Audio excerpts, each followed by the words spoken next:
مکہ کی گلیوں میں ایک نام گونجتا تھا، طاہرہ یعنی پاک صاف عورت۔ دوسرا نام تھا امیرۃ القریش یعنی قریش کی سب سے امیر تجارتی عورت۔ یہ تھی حضرت خدیجہ بنت خویلد رضی اللہ عنہا۔ ان کی کہانی شروع ہوتی ہے وہاں سے جہاں آج بھی ہم عورتوں کو شک کی نظر سے دیکھتے ہیں۔ بزنس میں عورت کیوں؟ ایک بزنس وومن جو اپنے زمانے سے آگے تھی۔ خدیجہ رضی اللہ عنہا کی عمر 40 سال کے قریب تھی، 2 شادیاں ہو چکی تھیں، دونوں شوہر گزر چکے تھے، لیکن انہوں نے خود کو کمزور نہیں سمجھا۔ انہوں نے اپنے والد کی تجارت کو سنبھالا اور اسے اتنا بڑھایا کہ پورے مکے کے قافلے ان کے نام سے جانے جاتے تھے۔ شام تک جانے والے تجارتی قافلے ان کے ہی اونٹ، ان کا ہی مال۔ سوچیے، ایک عورت جو کسی مرد کے سہارے کے بغیر اپنی عقل اور محنت سے مکہ کے سب سے بڑی بزنس وومن بن گئی۔ یہ کوئی اتفاق نہیں تھا، یہ ویژن تھا، رسک لینے کی ہمت تھی اور لوگوں کو پرکھنے کی گہری سمجھ تھی۔ ایک فیصلہ جو تاریخ بدل دے گا۔ انہیں ایک ایماندار بھروسے مند نوجوان کی تلاش تھی جو ان کا مال شام لے جائے۔ نام سنا محمد صلی اللہ علیہ وسلم۔ لوگ انہیں الامین یعنی بھروسے والا کہتے تھے۔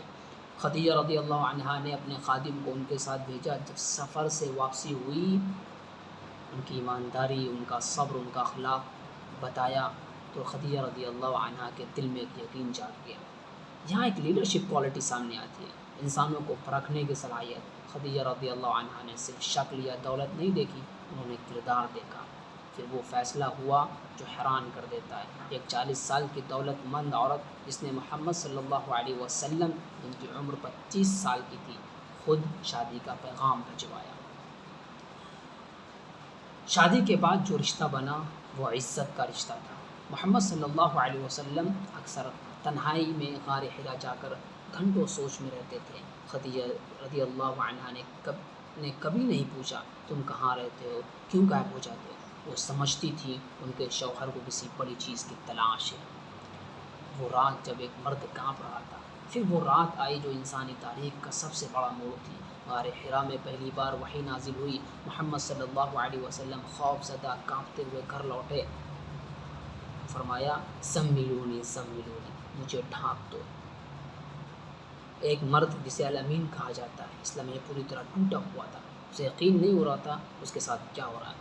اور یہی خدیجہ رضی اللہ عنہا کی سب سے بڑی عظمت سامنے آتی ہے۔ انہوں نے کہا گھبرائیے نہیں، اللہ آپ کو کبھی رسوا نہیں کرے گا۔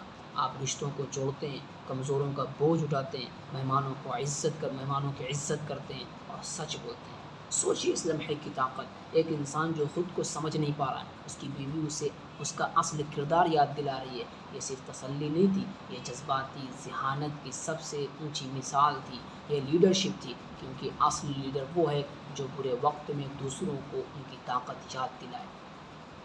اسلام کی سب سے بڑی گواہی یہی ہے کہ دنیا کا پہلا انسان جس نے اسلام قبول کیا وہ کوئی مرد نہیں، کوئی سپاہی نہیں، وہ خدیجہ رضی اللہ عنہا، ایک عورت جس نے بغیر کسی سوال کے اپنے شوہر پر اور اللہ کے پیغام پر یقین کر لیا۔ جب قریش نے پیغمبر صلی اللہ علیہ وسلم ان کے پیروکاروں کا بائیکاٹ کیا تو پورا خاندان شیب ابی طالب نامی تنگ گھاٹی میں 3 سال تک قید جیسی زندگی گزارنے پر مجبور ہوا۔ بھوک، تنگی، تنہائی۔ خدیجہ رضی اللہ عنہا جو کبھی مکہ کی سب سے امیر عورت تھی، انہوں نے اپنی پوری دولت اسلام اپنے شوہر کے مشن پر لٹا دی۔ یہ وہ قربانی ہے جو آج بھی سبق دیتی ہے۔ اصل دولت وہ نہیں جو تجوری میں ہو، اصل دولت وہ ہے جو کسی مقصد کے لیے قربان کیا جا سکے۔ خدیجہ رضی اللہ عنہا صرف ایک جذباتی سہارا نہیں تھی، وہ ایک حکمت عملی رکھنے والی عورت تھی۔ انہوں نے سمجھا کہ مکہ کے قبائلی نظام میں اسلام کو ٹکنے کے لیے قبیلے کی حمایت کی ضرورت ہے۔ اس لیے ابو طالب کی حمایت کی اہمیت کو انہوں نے بخوبی سمجھا اور اس رشتے کو مضبوط رکھا، اور ان کی سوچ صرف گھر تک محدود نہ تھی، وہ مکہ کی سیاست، تجارت اور قبائلی سیاست کو گہرائی سے سمجھتی تھی۔ وہ سبق جو آج ہم ہر عورت کے لیے ہے۔ خدیجہ رضی اللہ عنہا کی کہانی صرف اسلامی تاریخ کا حصہ نہیں، یہ ہر اس عورت کے لیے مشعل ہے جو سوچتی ہے کہ عمر، حالات یا معاشرے کی پابندیاں اسے روک سکتی ہیں۔ انہوں نے سکھایا تجارت میں عورت کمزور نہیں ہوتی۔ انہوں نے سکھایا فیصلہ لینے کی ہمت رکھو چاہے دنیا کیا کہے۔ انہوں نے سکھایا شوہر کا ساتھی بنو صرف تابع دار نہیں، انہوں نے سکھایا مشکل وقت میں انسانوں کو اس کی اصل طاقت یاد دلانا سب سے بڑی محبت ہے۔ انہوں نے سکھایا قربانی کے بغیر کوئی بڑا مقصد پورا نہیں ہوتا۔ پیغمبر صلی اللہ علیہ وسلم خود فرمایا کرتے تھے، جب بھی انہیں ان کی یاد آتی ہے ان کی آنکھوں میں نمی آ جاتی ہے۔ دنیا کی ساری نعمتیں آنے کے بعد بھی انہوں نے کبھی خدیجہ رضی اللہ عنہا کی جگہ کسی کو نہیں دی۔ یہ کہانی ہمیں بتاتی ہے تاریخ بدلنے والے ہمیشہ میدان میں تلوار لیے لوگ نہیں ہوتے، کبھی کبھی وہ ایک عورت ہوتی ہے جو اندھیرے میں اپنے ساتھی کا ہاتھ تھامے رکھتی ہے جب تک صبح نہ ہو جائے۔ خدیجہ رضی اللہ عنہا ایک بزنس وومن، ایک بیوی، ایک ماں، ایک لیڈر اور انسانیت کی سب سے بڑی مثال ہے۔